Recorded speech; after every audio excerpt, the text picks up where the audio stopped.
English 10-1s and welcome back to our study of the chrysalids. Yesterday was the big plot twist where we suddenly found out that it is Sophie, yes, Sophie, who we knew of course from early chapters in the book, who has saved David.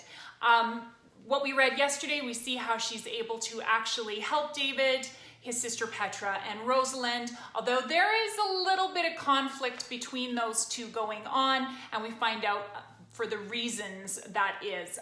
We have, of course, Sophie also wanting to have this normal life, to have children, to have a life. She can't have it. She's incapable of that. And she's very jealous in some ways of what Rosalind has that she does not.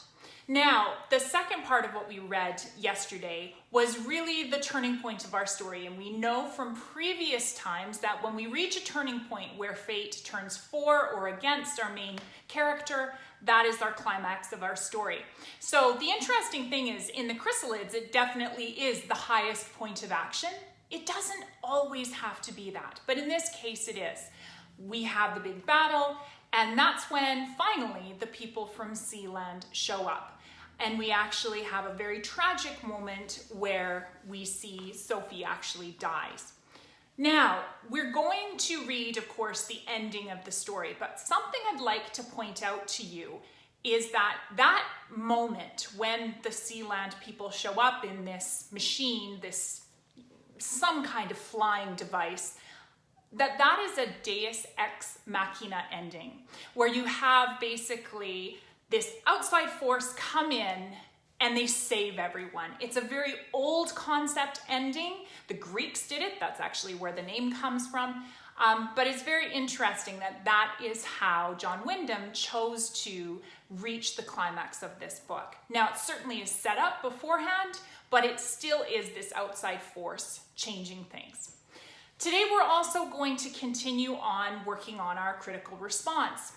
We've done our thesis statement, which is now part of our introduction. You know that you have to write 3 body paragraphs. Your job today is to start the rough draft of those paragraphs, and I want you to find 2 pieces of evidence for each paragraph so that you have something that you can use to actually defend what you're saying. All of the details, all of the directions, videos and everything else are in our Google Classroom, so you just need to check that out first. I, of course, am also here to help you if you were at all confused. So we're going to read the last few pages of the chrysalids today, which is that falling action and denouement, and you guys are also going to be working on the body of your essay. Let me know if I can help. Have a great day, guys. I will see you tomorrow.